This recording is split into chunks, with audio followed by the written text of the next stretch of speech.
షాబాద్లో ఉద్రిక్తత నెలకొంది. 3 మృతదేహాలు ఇంటికి చేరుకున్నా అంబులెన్స్ నుంచి దింపేందుకు కుటుంబ సభ్యులు నిరాకరిస్తున్నారు. ఉదయం మున్సిపాలిటీ ట్రాక్టర్లో తీసుకువెళ్లి ఇప్పుడు అంబులెన్స్లో తెస్తారా అంటూ నిలదీశారు. ట్రాక్టర్లో తీసుకెళ్లేంత దుస్థితి ఎందుకు వచ్చిందంటూ పోలీసులతో వాగ్వాదానికి దిగారు. ఉదయం పంచనామా నిర్వహించకుండానే సర్పంచ్ హడావిడి చేసి మృతదేహాలను తరలించారని మండిపడ్డారు. ఇప్పుడు కూడా సర్పంచ్ వచ్చే వరకు బాడీస్ దించేది లేదంటూ కుటుంబ సభ్యులు మొరాయించారు. వస్తే ఎక్కడ దాడి చేస్తారో అని సాయంత్రం నుంచి సర్పంచ్ కనిపించలేదు. చివరికి పోలీసులు నచ్చజెప్పడంతో అంబులెన్స్ నుంచి మృతదేహాలను తీసుకున్నారు.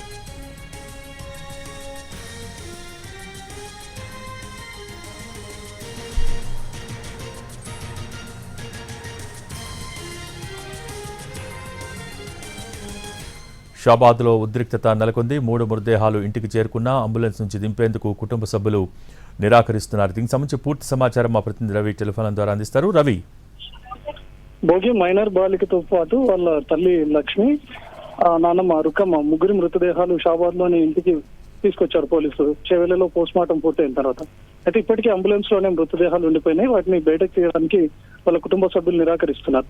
ఉదయం వెంటనే తీసుకొని వెళ్లారు. కనీసం పంచనామా కూడా నిర్వహించలేదు. సర్పంచ్ దగ్గరుండి మృతదేహాలను మున్సిపల్ ట్రాక్టర్ లో తరలించాడు. ఎందుకు అలా తరలిస్తారు? కనీసం పంచనామా అయినా నిర్వహించాల్సిందే. అదేవిధంగా మృతుల ఒంటిపైన బంగారు నగలు కూడా ఉండేవి, అవి మాయమయ్యాయి అని చెప్పి కుటుంబ సభ్యులు కొత్త ఆరోపణ చేస్తున్నారు. ఇప్పటికీ అంబులెన్స్ లోనే ఆ ముగ్గురి మృతదేహాలు ఉండిపోయినాయి. పోలీసులు వాళ్ళకి ఎంత నచ్చజెప్పే ప్రయత్నం చేసినా కూడా ఉదయం అంతా హడావిడిగా ఎందుకు తరలించాల్సి వచ్చింది అని చేస్తా ఉన్నారు. మరోవైపు పోలీసులు కూడా ఇప్పటికే చాలా ఆలస్యమైంది, ఇమీడియట్ గా అంత్యక్రియలు చేయాలి అని చెప్పడంతో మాకుండేటటువంటి ఫార్మాలిటీస్ ఉంటాయి, ఆ ఫార్మాలిటీస్ అన్ని చేయించిన తర్వాతనే మేము శ్మశాన వాటికి తీసుకొని వెళ్తామని చెప్తున్నారు. కానీ ఉదయం జరిగినటువంటి ఉద్రిక్త పరిస్థితులను పోలీసులు దృష్టిలో ఉంచుకొని ఇమీడియట్ గా వాటిని శ్మశాన వాటికి తరలించి అంత్యక్రియలు త్వరగా పూర్తి చేయాలనే ఉద్దేశంలో ఉన్నారు. కానీ కుటుంబ సభ్యులు మాత్రం అటు పోలీసులతో వాగ్వాదానికి దిగుతున్నారు. మరోవైపు సర్పంచ్ ఉదయం అంత హడావిడి చేయాల్సినటువంటి అవసరం వచ్చింది. సర్పంచ్ ఖచ్చితంగా ఇక్కడికి రావాల్సిందే, తను వచ్చిన తర్వాతనే ఇక్కడ నుంచి మృతదేహాలను బయటకు తీస్తామని చెప్పి వాళ్ళ కుటుంబ సభ్యులు చెప్తున్నారు. కానీ పోలీసులు ఇప్పటికీ వాళ్ళకి నచ్చజెప్పి ఆ మృతదేహాలను తీసి ఇమ్మీడియట్ గా ఫార్మాలిటీస్ పూర్తి చేసి శ్మశాన వాటికి తరలించే ఏర్పాట్లు అయితే చేస్తున్నారు. కానీ ఒకే ఇంట్లో 3 శవాలు ఉన్నాయి. కనీసం ఇప్పటి వరకు అంటే దాదాపు ఘటన జరిగి 24 గంటలు కావస్తున్నా ఇప్పటికీ ఆ నిందితుడు రాజ్ కుమార్ ని పట్టుకోలేదు. పూర్తిగా పోలీసుల వైఫల్యం అనేది వాళ్ళు గొడవ పెడతా ఉన్నారు. Bhogi, thank you Ravi.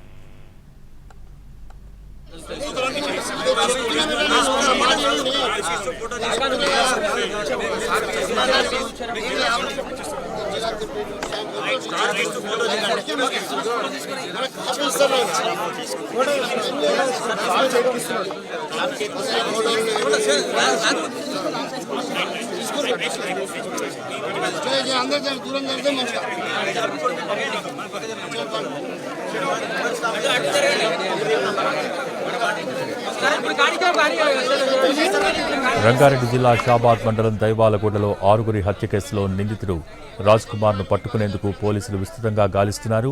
రాజ్ కుమార్ ను పట్టిస్తే 2 లక్షల రూపాయల నజరానా ఇస్తామని సిపి తరుణ్ జోషి ప్రకటించారు. పోక్సో కేసులో నిందితుడైన రాజ్ కుమార్ మైనర్ బాలికతో పాటు 6గురిని అర్ధరాత్రి చంపేసిన తర్వాత కారులో పరారయ్యాడు. సొంతంగా కారు డ్రైవ్ చేసుకుంటూ వెళ్లిపోయాడు. నిందితుడిని పట్టుకునేందుకు 3 రాష్ట్రాల్లో పోలీసులు గాలిస్తున్నారు. అలాగే తెలంగాణతో పాటు ఆంధ్రప్రదేశ్, కర్ణాటక రాష్ట్రాల్లో మొత్తం 10 పోలీసు బృందాలు రాజ్ కుమార్ కోసం గాలిస్తున్నాయి. రాజ్ కుమార్ అద్దె కారులో వెళ్లినట్టు పోలీసులు గుర్తించారు. షాద్నగర్లో సెల్ఫ్ డ్రైవ్ కారును శుక్రవారం అద్దెకు తీసుకున్నాడు రాజ్ కుమార్. నందిగామ సమీపంలోని చేగూరు వద్ద కారును వదిలి వెళ్లినట్టు గుర్తించారు.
షాబాద్లో ఉద్రిక్తత నెలకొంది. 3 మృతదేహాలు ఇంటికి చేరుకున్నా అంబులెన్స్ నుంచి దింపేందుకు కుటుంబ సభ్యులు నిరాకరిస్తున్నారు.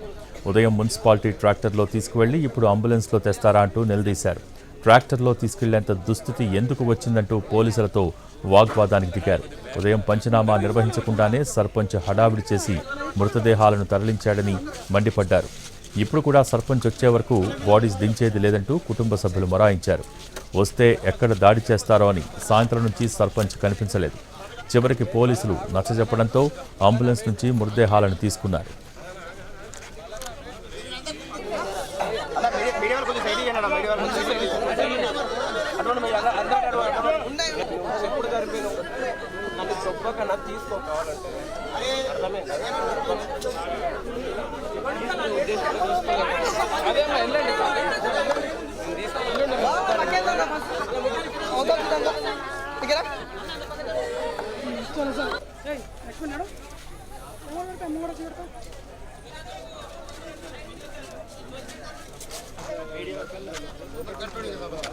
అదే బండి తీసుకోమని చెప్పిన నేను బండి